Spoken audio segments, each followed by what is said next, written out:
What's up, what's up? I'd like to welcome you all to the Take It or Leave It podcast, hosted by Big Scott, E. Wood, and LG330. Now check it. Your B game ain't good enough, so you gotta be on your A game. And if you disagree, you can take it or you can leave it. Share. All right. Welcome to the show, Take It or Leave It podcast, where, we're going to talk about it all. We got a subject here that kind of touches, I think, everybody. We have here in my hometown, here in Ohio, we have, allegedly, pastor dealing with his congregation, dealing with some women in his congregation. Obviously, he has a first lady, and I believe she knows about it. But the point that we want to talk about is how is the pastors who are supposed to help guide God's flock succumbing to some of these issues that they may have had before they've come into the pulpit, before they've become pastors. Maybe they fully haven't dealt with some of the issues that they need to before they could, preach the word and give advice for folks to kind of live right and do right, and what do you guys think about that? Well, it's alleged that this guy is like laying up with a couple of females in the church, right? Well, he's just a man, even though he's a pastor, he's still just a man.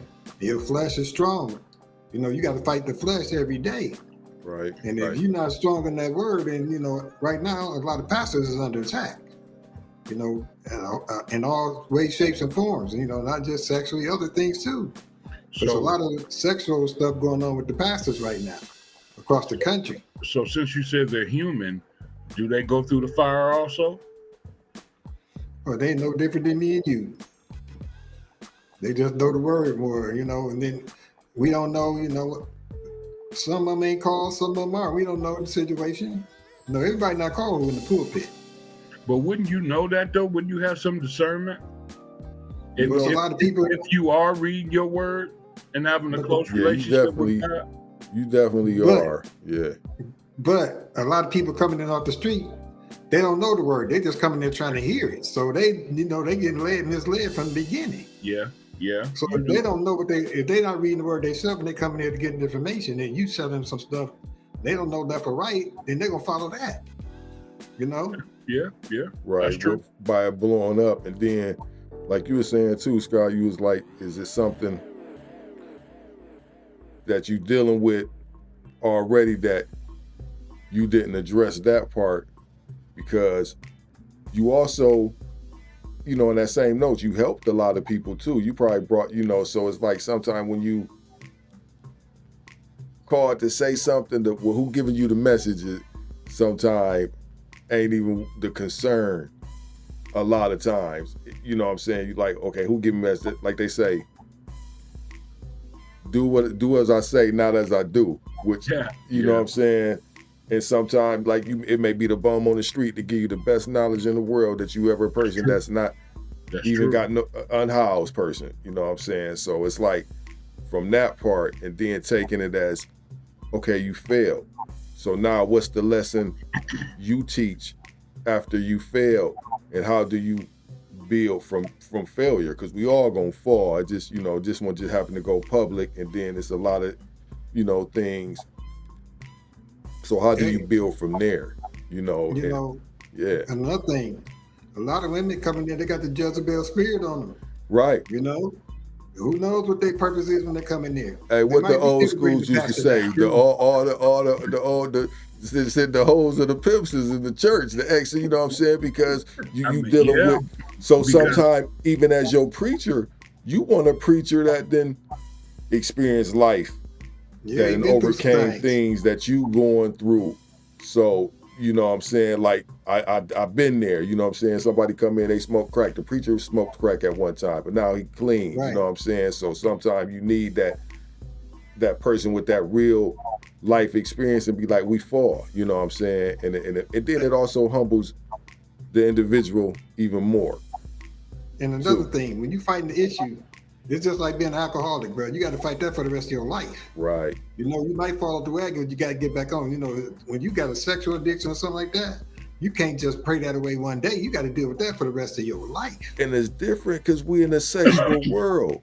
You know, everything is sexual. So it's like, you got to stay, you know what I'm saying? It'd be like, you got to stay right. But then, like you were saying too, the Jezebel spirit coming in there is like, you got women who just praying on that anyway, you know, to just come and be, you know, be in your lady's face, and they don't care because they trying to get with you. They see this, they see dollars, you know what I'm saying? You got that too. So it's tight like, dresses man, on, tight shirts, all that, everything tight. Right. You know, you know what I'm saying? The preacher is a target. The preacher is a target. Yeah. So so sometimes they do succumb. Yeah, you got to some when the heat, you got to move. You know, sometimes you got to move. The scripture said, don't walk, run away. Right, you got to, because you weak as a person. So you know what I'm saying. As a man, your flesh is weak. So you got to like, I'm a dip on out. I'm gonna go ahead. This is too much. You know, I came to the day party. They can't stay for the late night. You know, the evening party. We definitely got to understand too that although it is understandable we're flesh and we will succumb and we will fall to some things, but we also took a position that comes with challenges, and we know what it's going to be. It's not going to be a walk in the park. Right. We all understand Satan is not, the adversary is not happy that you decided to go this route. So he's going to attack you in places in your life, pieces of land in your life that has, you know, where you're weak with money, with women, with alcohol. And you may on the outside look strong and you can handle it, you know what I mean? But when you're by yourself, when you're sitting alone and your own thoughts and you're battling these things, you know, it comes back to you. And like you said, we are weak. Yeah. So we have to understand that we get where we get our strength from and where we got to go. You was about to say? Maybe I realize, like right now, most of the pastors getting down for sexual stuff. You know, it ain't just with women, just men stuff. You know, we got the gay, homosexual stuff going on. Hey, well, God is not gonna let you make a fool of him. That's for sure. Man, listen, you're gonna be exposed one way or the other. Yeah, you're gonna be exposed. Right. But see, then another thing, that when you become a pastor, you don't realize there's not just people in those seats. Those are souls. Right. Yeah. You know what I'm saying? It's a whole different ball game. You're trying to save souls, brother. Yes. There ain't just people in them seats. Yes. And then just getting back to the simplicity of things, it's like what he tells Spider-Man. With great power comes great responsibility, because when you get put in these situations, that power and that light, that power is gonna shine a light. So people gonna always gravitate to that light. And it's like understanding that you had this power, you got to constantly be on you know what I'm saying, within yourself, you know, just constantly healing yourself. Because I know it's, you know, hey, it's rough. Right. And everybody don't mean you good. Right. You know, everybody not in there is meaning you any good. Some of them in there to bring you down. Yeah. I just, you know, there's always haters out there, men and women. Hey, because they, you know, cats was going in on a lot of stuff, man. And it's like, okay, you know, stuff didn't happen, so it's like we're trying to do, how do you build from there? That's the most important thing, you know, how do you build from there? And then also you got to accept, because it is going to bring scrutiny.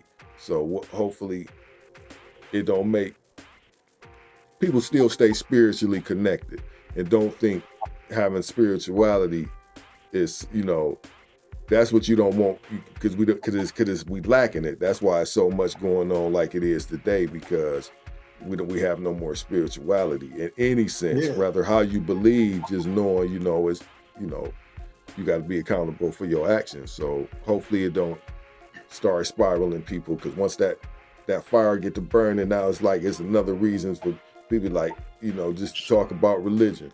So in closing, we just got to understand that, we can't judge.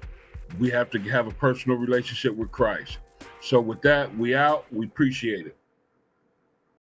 We can sit down, dialogue, put it in a blog. About to open this discussion, politic with my dog. Partake, participate, or jump in this debate. I'm heavy with opinions, matter of fact, they overweight. Pit bulls and Rottweilers, no room for poodles. Sometimes I even think I know more shit than Google. Plus I'm a goat, or so close to being. Anybody disagree? You can take it or leave.